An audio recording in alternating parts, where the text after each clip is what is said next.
안녕하세요. 콕콕이 여러분, 직콕보콕의 이흥관 사도요한신부입니다. 오늘은 사순 제1주일을 맞이해서 특별한 게스트, 청년 게스트를 초대했는데요. CPBC 가톨릭 평화신문의 기자로 계신 이학주 사도요한?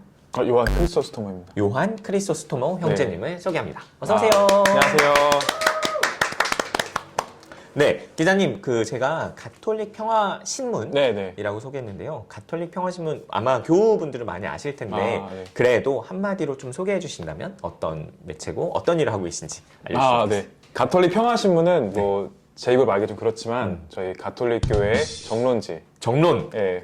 이 전국 500만 부심, 자부심. 네, 전국 500만 플러스 알파 이제 해외에 계신 교우분들의 소식까지 다루는 저희 한국 교회의 진짜 정론지라고 할 수 있겠습니다. 네. 너무 좋네요. 가톨릭 평화신문에서 이제 기자로 계신 거잖아요. 네네네. 제 개인적인 얘기지만 제가 처음 입사했을 때는 이제 라디오 뉴스와 TV 뉴스를 하다가 2020년 1월쯤에 제가 가톨릭 평화신문으로 제가 옮겼습니다. 그래서 지금은 벌써 한 횟수로만 따지면 21, 22니까 3년차 신문 기자로 하고 있습니다. 개인적인 좀 인상이 목소리가 너무 좋으세요. 감사합니다. 라디오를 하셨다고 그런 게 인상적으로 들리는데 어떤 프로그램 하셨는지 혹시 이야기해 주실 수 있을까요? 아침 시사 프로그램이 있었는데 그런 프로그램에 나와서 이제 뉴스를 읽거나 아니면 이제 앵커와 함께 시사에 대해서 이렇게 대화하는 역할을 했었거든요. 하나의 주제에 대해서. 사실 평화신문, 가톨릭 평화신문, 평화방송 하면 가톨릭 교회 내의 소식만을 다룰 것 같은데 방금 얘기하신 것처럼 기자님들이 이제 사회를 보는 시선, 그다음에 세상에서 일어나는 일들도 가톨릭 교회가 아주 중요하게 다루고 있다는 표양, 그런 게 아닌가 그런 생각이 좀 드네요. 네네. 저희가 가톨릭 평화방송 평화신문이 교회 뉴스 다루는 것도 중요한데 이제 교회 신자들에게 세상의 이슈를 어떻게 바라볼지에 대한 말씀하신 대로 그런 저희가 하나의 시선을 제공해 드려야 되는데 그 과정이 잘 되고 있는지 사실 잘 모르겠습니다. 왜냐면 갑자기 자기 반성을 저희도 이제 이게 사실 어려운 거죠. 이게 그냥 교회 소식도 많은데 이 교회 소식에 집중할 것이냐 아니면은 더 좀 지평을 넓어서 남들이 하는 뉴스까지 우리가 다룰 것이냐 그거에 대한 게 많이 저는 이제 사회적인 거 다른 이슈 많이 다뤄야 된다는 주의인데 이제 그거에 대한 관점은 사람마다 다르기 때문에 네, 그래서 웬만하면 말씀하신 대로 이제 사회적인 이슈를 저희도 많이 다루는 게 필요하죠. 혹시 그렇게 하면서 좀 인상적이었던 기획 혹은 본인이 이제 CPBC 평화신문, 가톨릭 평화신문에 있으면서 좀 인상적인 취재 했었던 것들 혹시 기억나는 게 있어요? TV 뉴스일 때는 제가 저는 역사를 좀 좋아해가지고 역사 뉴스를 하는 거를 제가 많이 기획을 했었어요. 그 중에 하나는 이제 독립운동가 중에 사실 저희 가톨릭 교회에 독립운동가가 많이 있지 않다는 거는 어떻게 보면 저희 교회에서의 약간의 좀 뼈아픈 얘기죠. 뼈아픈 얘기고 좀 저희의 콤플렉스일 수도 있거든요. 사실 안중근 의사 같은 분도 계시지만 그런 과정에서 이제 경북 지역에 숨겨진 독립운동가 신자가 있다는 사실을 제가 알았어요. 그분이 이제 대구대교구의 원로사제이신 정은규 몬시뇰 그분의 아버님이신 분이 계셔서요. 정행돈, 정행국 이 두 형제가 독립유공자로 돼 있으시거든요. 그래서 네. 그분을 뵈려고 대구에 직접 내려가서 몬시뇰 뵈고 이렇게 취재했던 기억이 많이 남고요. 또 고종 황제 있잖아요. 대한제국 마지막 황제의 아들 중에 이제 마지막 황태자라는 별명을 가진 영친왕이라는 분이 인물이 있는데 영친왕의 부인이 일본인이에요. 맞아요. 네네. 그분이 이제 이방자 여사인데 한국에 사셨어요. 이제 결혼하시고 와서 창덕궁에 사셨는데 그분이 이제 나중에 나이가 드셔가지고 가톨릭 신자가 되셨어요. 그래서 그분의 이런 행적도 그때 한창 일본과 한국 분위기가 한일 관계가 한참 안 좋을 때여서 한번 이분의 삶을 저희가 관찰해보면은 두 나라 관계에 저희 민간에서 도움이 되지 않을까 싶어서 그런 취재를 했었습니다. 그래서 그분이 어떤 일을 하셨고 신자로서의 어떤 삶을 사셨고 또 그분이 운영하신 기관이 지금 가톨릭 한 수도에서 운영하는 기관으로 있거든요. 영휴원이라는 데였던 것 같아요. 이거는 제가 기억이 안 나는데 어디서 영원한 도우미 성모 수도회인가 아마 거기서 지금 운영하고 계실 거예요. 또 신문 기획을 넘어가면은 제가 가장 최근에 한 기획인데요. 호랑이 해잖아요, 올해가. 그렇죠. 그래서 인년. 네, 그래서 한국 천주교회사 역사 속에 호랑이에 대한 기록이 있을까? 네, 아니 갑자기 네네. 저희가 자유연상 기법에 따른 기획 취재네요. 네, 저희가 취재 회의를 하다가 최근에 어떤 선배가 호랑이인데 좀 호랑이 뭐 해볼 거 없을까라고 말씀하셔서 제가 듣고 호랑이와 천주교 이렇게 생각하다가 아니 뭐가 있을까? 우리나라에 호랑이 많이 살았다는 이야기가 있는데 네. 천주교 역사도 200년이 훨씬 넘었는데 호랑이가 좀 뭔가 흔적이 있지 않을까 싶어서 제가 찾아봤는데 너무 많아가지고 호랑이 기록이 굉장히 많더라고요. 진짜요? 네, 그래서 제가 호랑이 너무 아니 지금 벌써 재밌는데요? 네, 그래서 호랑이 기사로만 찾아봐야겠다. 네네, 최근에 했던 그 기획이 가장 몇 꼭지만 좀 요약해서 들려주실 수 있을까요? 뭐, 한국 교회사 안에 등장하는 예, 호랑이의 이야기 이제 200년을 맞아서 특집으로 이제 뭐 선교사들이 오시면 기록을 남기잖아요. 그렇죠. 근데 이분들 눈에도 호랑이가 너무 특이했던 거예요. 한국에는 호랑이가 많이 살고 이 한국 사람들이 호랑이한테 잡아먹히는 게 일상인 거예요. 이제 교호초는 이제 산에 많이 있잖아요. 그렇죠. 기록을 보면은 호랑이가 이제 지붕을 뚫고 온다거나 아니면 호랑이가 이제 방문을 열고 이제 사람 방문을 열고요? 너무 재밌는데. 밤에 교우들이 모여서 무서우니까 기도드리고 우리 있는데 CG로 넣으시면 좋겠다. 네. 교우들이 기도드리고 있는데 갑자기 호랑이가 그 문을 열고 와가지고 아기를 몰고 가는 거예요. 그래서 주민들이 이제 막 교우들이 막 호랑이한테 막 가서 막 덤벼들고 하니까 호랑이가 그 몰고 가던 애를 놓고 떨어뜨리고 갔다. 아니면 뭐 또 저희 풍성원이 어딘지 아시죠? 강원도. 네, 풍성원. 거기에서는 이제 그때 정규하 신부님인가? 두 번째 그분이- 스토리. 네. 네, 그분이 이제 그 미텔 주교님 당시 편지를 써서 보냈어요. 이번에 무슨 여교가 호랑이한테 잡아먹혀가지고 뭐 신체 일부밖에 안 남았는데 한 살짜리 갓난쟁이 자식이 있어서 마음이 아프다. 그런 기록이 남아있다는 거죠. 이게 편지에 다 나와 있죠. 와. 심지어 새해 인사에 그런 걸 써놓은 거예요. 이런 이야기도 있고 한편으로는 좀 세 번째. 전설적인 이야기도 있어요. 그 김대건 신부님 그 시신을 옮겨가던 이민식 빈첸시오인가 그분이 계신데 이제 세남태에서 미리네로 가는 길목에서 호랑이를 만난 거예요. 호랑이가 덤벼드니까 이제 그 이민식 빈첸시오가 호랑이한테 아니 내가 이 성인을 시신을 가지고 왔는데 네가 감히 짐승이라도 이렇게 덤비냐 그랬더니 호랑이가 이제 그냥 갔다 뭐 이런 약간 얘기도 있고요. 호랑이 몇 번째까지 네네. 나가나요? 네 그래서 뭐 너무 재밌어요, 네. 사실은. 네. 김대권이라는 또 건은 아니고 권. 네, 김대권이라는 순교 목자 계신데 나름 대판 싸우고 이제 나는 이 방 잘 테니까 너 당신은 뭐 딴 방에서 자 이러고 자는데 이게 자려가는 찰나에 갑자기 하나님이 자기 부르시는 거예요. 그래서 일어났더니 밖을 보니까 이제 호랑이가 아내를 밀고 가고 있는 거예요. 그래서 가가지고 이제 호랑이한테 가서 이렇게 덤비니까 호랑이가 아내를 놔두고 가버렸죠. 아내가 다치긴 했는데 그래도 생명은 살아 있으니까 그분이 이제 자기 부인한테 우리가 이렇게 화목하게 살지 못한 것에 대한 반성을 하면서 우리가 이제 그 당시엔 천주라고 불렀으니까 천주님께 감사하면서 좀 우리가 화목하게 잘 좀 신앙인으로서 잘 살아보자 한 다음에 이제 그분이 이제 진짜 독실한 이제 그 신앙인이 되셔가지고 나중에 기회 받게 때 이제 하시기까지. 순교하시기까지 그렇게 지금까지 여러분 이학주 기자님의 전설 따라 삼천리 함께. 호랑이 특집 아닌데 호랑이 아니 너무 좋아요. 네, 네, 200년을 맞아서 네, 네. 그 평화신문에서 이러한 그 특집 기획을 했다는 것도 네. 굉장히 신선하고요. 네. 이런 게 많이 알려지면 좋을 것 같다는 생각도 네. 드네요. 교우들이 궁금해하는 것 중에 하나가 우리 신앙의 선조들이 어떻게 신앙생활을 했을까. 근데 이건 이야기체로 이렇게 쭉 나오는 네, 거잖아요. 네, 네. 저도 되게 흥미진진하게 들었어요. 고맙습니다. 좀 길지만 한 가지 더 말씀드리고 싶은 거는 최근에 이거는 호랑이 얘기는 아니고요. 사람 얘기인데 사람 얘기. 오케이. 미얀마 최근에 미얀마 민주화 운동 때문에 지금 많은 분들이 고통을 겪고 계시고 거의 1년 넘게 지금 쿠데타가 예. 네, 그 혹시 그 벌어졌죠. 수녀님 기억하시나요? 그 네, 앞에서 알아요. 이렇게 무릎 기도해 꿇고, 주시죠. 예. 네.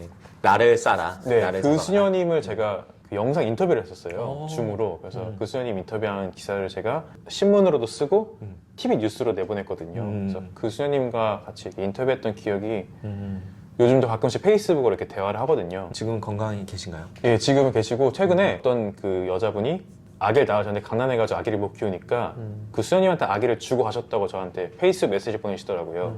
그래서 아기를 키우게 됐다 하면서 저보 기도해달라 하셔서 제가 아기와 이 수녀님을 위해서 기도하겠다. 수녀님이 지금 그 의료센터, 의료원 같은 그런 작은 병원 같은 데서 진료소를 운영하시거든요. 그래서 거기서 이제 산파, 그러니까 지금 저희가 말하는 조선사 역할이자 간호조무사 그게 있으셔가지고 의료인으로서의 그런 역할도 많이 하시고 진짜 대단하신 분인. 그거를 전할 수 있어서 또 보람찼을 것 같아요. 네네. 그리고 수련이 마지막에 그 수많은 인터뷰를 했지만 이렇게까지 깊은 속마음을 얘기한 인터뷰는 처음이었다 이렇게 말씀하셔서 그때 되게 뿌듯했던 것 같습니다. 우리 기자님 그러면 사실은 지금 이야기해주신 모든 내용이 신앙과 자신의 이 프로페션, 그러니까 직업, 그것을 이렇게 합쳐가고 있는 과정이라고 좀 느껴지는데요. 혹시 본인의 그런데 신앙생활에 좀 도전이 됐던 이야기, 혹은 뭐 어려움을 겪었던 그런 뭐 이게 뭐 언론인으로서도 그렇고 청년으로서도 그렇고, 저는 사실 청년으로서가 더 관심이 많이 가거든요. 네. 사실 뭐 많은 청년분들이 이야기하셨을 것 같은데 그 제 개인 시간을 빼서 신앙생활을 한다는 것 자체가 한편으로는 제가 이제 입사하기 전에 잠깐 취준을 하거나 이럴 때도 그랬지만 좀 어떻게 보면 나한테 좀 사치가 아닐까 이 생각이 든 적도 있었어요. 그 저는 지금은 이제 제가 교회와 떼려야 뗄 수 없는 직업을 하지만 한편으로는 제가 너무 이게 매몰돼서 제가 오히려 진짜 신앙심보다는 그냥 의무적으로 뭔가 일이니까 한다 이 느낌이 들 때가 가끔 있거든요. 그러니까 내가 진짜 미사에 가고 싶어서 미사에 간 적이 최근에 많이 있나? 그냥 단순히 취재를 해야 되니까 아니면 뭐 행사가 있으니까 미사를 본 게 더 많지 않을까 그 생각이 많이 들더라고요. 또 한편으로는 전 원래 성가대를 했었거든요, 본당에서. 근데 성가대 하면서 느꼈던 게 좀 아쉬웠던 거는 이제 제가 그 오랫동안 본 성가대 인원이 점점 줄고 다들 많은 사람들이 이제 각자 바쁜 일이 있겠지만 떠나고 저 또한도 사실 성가대를 떠나 했었던 있고요. 성당에서 시간을 보내는 거에 대해서 이제 단순히 진짜 기쁘게 느끼는 게 아니라 뭔가 저울질하게 되는 게 아닌가. 기회비용을 생각했을 때 이 시간에 내가 만약에 뭐 더 다른 걸 하면 어떨까. 내가 과연 이렇게 신앙생활 하면서 남들이 보기에는 좀 너무 이렇게 좀 한가해 보이는 느낌이 들지 않을까? 잘 모르는 사람들은. 그래 떳떳하게 난 주말에 성당 가. 왜냐면 나는 좋으니까 이게 아니라 그러게 나도 뭐 할 게 많은데 성당에 가는 건 조금 그러네 이 생각을 할 때가 있었던 것 같아요. 사실 그 굉장히 솔직한 고백이고, 많은 청년들을 만났을 때 실제로 그렇게 이야기하거든요. 성당에 주일에 매주 미사를 가는 것이 의무인데 그 의무를 하는 그 동기 이런 것들을 우리 교회가 조금 더 매력적으로 전해주고 있는가? 그리고 떠나가는 데는 방금 얘기한 기회비용, 우리 젊은이들은 사실 취직을 해야 되잖아요. 그리고 그 자신을 개발하지 않으면 사회에서 고용이 되지 않거나 써지질 않으니까 그 사회에 좀 참여할 기회가 줄어든다고 느끼는 것도 사실이고, 그러면 교회가 거기에 어떻게 도움을 주거나 거기에 어떻게 귀를 기울이고 있는가. 단순히 미사 중요하죠. 우리 영혼의 구원에 굉장히 양식이 되고 중요합니다. 그게 여전히 지금 매력적이지 않다면 그럼 준비해주는 사람들이 저 같은 조금 더 고민을 많이 해야 된다 생각해요. 와서 정말 좋아서 갑니다 라고 얘기하는 게 정말 좋은 그 매력, 그게 조금 더 전해져야 된다고 생각하고, 이야기 들으면서 저는 이 진솔한 청년들의 목소리는 정말 이렇다, 그런 생각이 들었습니다. 고맙습니다, 기자님. 네, 감사합니다. 루카가 전한 거룩한 복음입니다. 그때 예수님께서는 성령으로 가득 차 요르단강에서 돌아오셨다. 그리고 성령에 이끌려 광야로 가시어 40일 동안 악마에게 유혹을 받으셨다. 그동안 아무것도 잡수시지 않아 그 기간이 끝났을 때에 시장하셨다. 그런데 악마가 그분께 당신이 하느님의 아들이라면 이 돌더러 빵이 되라고 해보시오 하고 말하였다. 예수님께서 그에게 대답하셨다. 사람은 빵만으로 살지 않는다고 성경에 기록되어 있다. 그러자 악마는 예수님을 높은 곳으로 데리고 가서 한순간에 세계의 모든 나라를 보여주며 그분께 말하였다. 내가 저 나라들의 모든 권세와 영광을 당신에게 주겠소. 내가 받은 것이니 내가 원하는 이에게 주는 것이요. 당신이 내 앞에 경배하면 모두 당신 차지가 될 것이요. 예수님께서 그에게 대답하셨다. 성경에 기록되어 있다. 주 너의 하느님께 경배하고 그분만을 섬겨라. 그러자 악마는 예수님을 예루살렘으로 데리고 가서 성전 꼭대기에 세운 다음 그분께 말하였다. 당신이 하느님의 아들이라면 여기에서 밑으로 몸을 던져보시오. 성경에 이렇게 기록되어 있지 않소. 그분께서는 너를 위해 당신 천사들에게 너를 보호하라고 명령하시리라. 행여 내 발이 돌에 차일세라. 그들이 손으로 너를 받쳐주리라. 예수님께서는 그에게 주 너의 하느님을 시험하지 마라 하신 말씀이 성경에 있다 하고 대답하셨다. 악마는 모든 유혹을 끝내고 다음 기회를 노리며 그분에게서 물러갔다. 주님의 말씀입니다. 그리스도님 찬미합니다. 이제 사순을 시작하는 주인데요. 복음, 우리 너무나 잘 아는 복음이죠. 네. 복음 읽고 우리 좀 나눠볼 텐데 어떤 점이 좀 인상적이세요? 저 일단 악마가 너무 대범하지 않나. 맞는 말인지 모르겠는데 저 이 악마가 이해가 안 갔었어요. 그러네요. 아니 다른 인간도 아니고 예수님을 어떻게 욕하려고 하나. 그러게 대범하다. 악마가 좀 지나치게 좀 너무 네. 대범했던 것 같고요. 한편으로는 그 악마를 이렇게 그냥 뭐 거절하실 수 있는데 예수님께서 그런 악마에게 이제 성경 말씀으로 이렇게 반박하시는 모습이 되게 인상적이었습니다.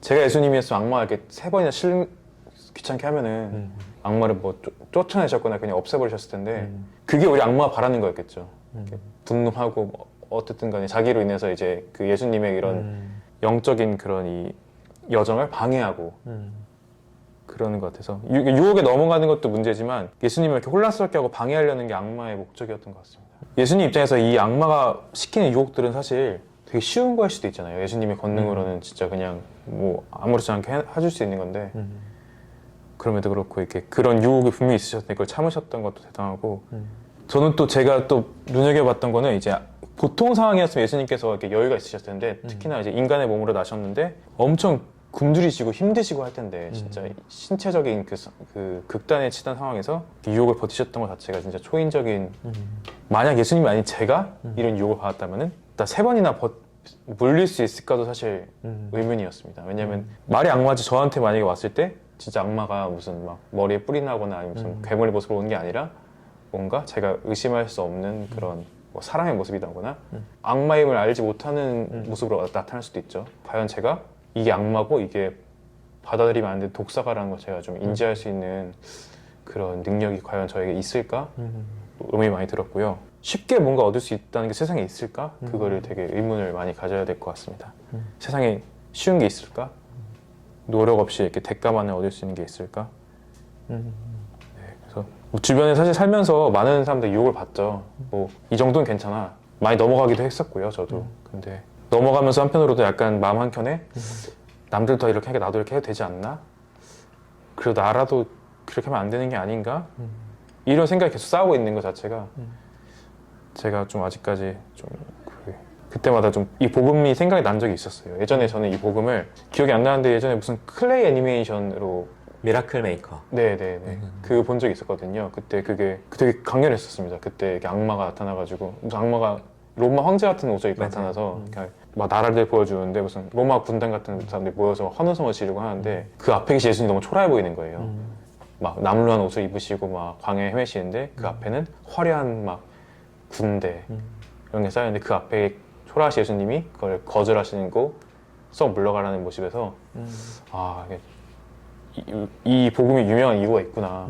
저는 예수님의 길, 뭐 그런 생각 좀 들었습니다. 악마라고 표현된 이 유혹자죠. 유혹자가 제시하는 길이 있고 예수님이 가고자 하는 길이 있구나. 그 두 가지가 좀 생각이 되는데 예수님이 좀 단순한 것 같아요. 있는 그대로 그러니까 돌을 빵으로 바꾸지 않는 것.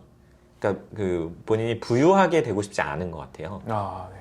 그러니까 그 돌은 돌이죠. 그 돌을 바꿔서 뭐 금이 되거나 뭐 빵이 되거나 이렇게 할 이유가 없고 주어진 것에 그냥 예수님은 충분히 지금은 굶는 시기라고 이해하시는 것 같아요. 그래서 그때 이제 비워내는 그런 느낌 좀 그게 예수님이 첫 번째 길인 것 같고 두 번째는 많은 사람들이 예수님을 경배하게 하겠다. 어떤 명예를 갖게 되는 네. 거예요. 예수님의 길은 그 반대인 것 같아요. 경배를 받지 않는 길. 이 부분에서 그렇죠. 저는 그게 기억나는 게 예수님에 대한 유다 민족들의 기대 중 하나가 맞아요. 이분이 이제 그 왕이. 흉포한 로마 제국을 몰아내고 우리를 이렇게 구해 주실 것이다. 그들이 꿈꾸는 게 미래의 예수님의 모습이 맞아요. 악마가 말하는 뭐 새로운 군주가 탄생하는 네, 거죠. 모든 권세와 영광을 얻은 예수님의 모습을 악마가 뭐 그렇다고 유다 민족의 그런 꿈이 악마 같던 건 아니지만 어쨌든 악마가 얘기했던 그 모습이 그들이 바라는 모습과 좀 겹쳐 보이는 것 같아서 저는 그쵸. 늘 읽어보면은 그 사람들이 바라는 그런 강력한 군주 그런 예수님의 모습이 자꾸 떠올라요. 제가 느낄 때는 예수님은 근데 그런 명예, 그러니까 왕이 되는 것, 권력을 누리는 것에 큰 관심이 없는 것 같아요. 그게 예수님의 길인 것 같아요. 두 번째가. 세 번째는 예수님이 이제 하느님을 좀 시험해서 그러면은 하느님이 좀 도와주지 않겠느냐, 뛰어내려가라. 그런 얘기인데 하느님 시험할 생각이 없는 거죠. 네. 지금 반대로 그 악마는 예수님을 계속 시험하고 있는 것 같은데 네. 그러면 그런 태도는 뭘까? 그러니까 겸손한 것 같아요. 예수님의 길은. 그러니까 뭐 누굴 시험하지도 않고 자신이 지금 겪고 있는 상황을 좀 받아내면서 자신이 가야 할 길을 이렇게 쭉 걸어가는데 그 길이 조금 가난하고 그다음에 명예를 추구하지 않고 그다음에 하느님처럼 되고자 하지 않는 그러니까 겸손한 길인 것 같아요. 그래서 저는 예수님의 길이 이 복음에 좀 잘 나와 있지 않나. 사실 잘은 아니에요. 우리 이학주 기자님처럼 좀 찾아봐야 보이는 것 같아요. 저도 좀 찾아본 건데. 근데 이냐시오 성인이 예수님의 길을 설명할 때 그 얘기를 항상 했어요. 예수님의 길은 가난했고 명예를 추구하지 않고 오히려 수치나 업신여김이 있을 때 받아들이고 교만하지 않은 건 반대는 겸손해지는 거다. 저는 오늘 그 이야기가 좀 떠올랐어요. 예수회원이라서 그런지도 모르겠어요. 기자님 오늘 마지스 직콕복콕 96회 벌써 100회 가까이 되고 있네요. 이 4순 제1주일 그 복음 함께 읽고 나눴는데요. 저는 오늘 되게 행복했어요. 그 기자님이 그 들려주신 호랑이 얘기 굉장히 그 구전 그 전래 동화 같으면서 판타지 소설 같은 느낌도 있고 역사 그 다큐멘터리에 나올 만한 이야기이기도 하고 그리고 저는 또 무엇보다도 교회 언론이 이러이러한 사회 문제, 사회 현상에 대해서 더 참여하고 나아가면 좋겠다. 그리고 실제로 그렇게 하고 계신 미얀마 수녀님의 이야기 인터뷰 우리 좀 이렇게 자막으로 나갔는데 굉장히 인상적이었고 감사합니다. 응원하고 또 지지합니다. 오늘 혹시 직콕복콕에 출연하시면서 어떤 마음이 드셨을까요? 제가 사실 몇 년 동안 이 교회 기관에서 일했지만 이렇게 저희 방송이 아닌 교회 관련된 유튜브에 게스트로 나온 게 처음이어서 그래서 제가 일단 무한한 감사와 제가 영광스럽습니다. 그리고 가톨릭 청년들이 뭐 청년에 대한 중요성은 늘 언제나 얘기하지만 그러면서 청년들이 참여할 수 있는 부분은 많지 않다고 생각해요. 본당에서도 그렇고. 근데 이제 이렇게 예수회에서 이제 마지스에서 이렇게 청년들을 위한 프로그램 만들어 주시니까 저처럼 이제 신앙에 많이 흔들렸던 많은 다른 청년들 나와서 이렇게 얘기하면은 좀 자기 신앙생활도 되돌아보고 그 누군가 우리에게 이렇게 청년들에게 관심이 많고 우리를 위해서 이렇게 열심히 하고 우리의 목소리를 듣고 싶어하는 사람들이 있구나 이거가 좀 더 알려지면은 누구나 저도 얘기하는 걸 좋아하지만 얘기 좋아하는 사람들한테는 들어줄 수 있는 사람이 있다는 것만 되게 좋은 일이거든요. 혼자 떠들 수 없으니까 이렇게 좋으신 신부님과 좋으신 분들이 이렇게 얘기를 들어주시니 저도 마음속에 있는 많은 깊은 얘기를 할 수 있었고 앞으로 또 어떤 인연이 될지 모르겠지만 또 저는 이렇게 이야기 나누면서 기자님이랑 시사에 대한 이야기를 좀 해보고 싶다 이런 좀 욕심이 올라왔는데 한번 기획해 보도록 하죠. 제가 잘하는 거 없지. 우리 직콕복콕을 마무리하면서 저희 시그니처 포즈가 있습니다. 우리 콕콕이 우리 구독자분들의 애칭인데요. 콕콕이 분들에게 우리 직콕복콕 계속해서 응원해 달라는 메시지로 구독 콕, 좋아요 콕. 네, 여러분 안녕. 다음 주에 만나요.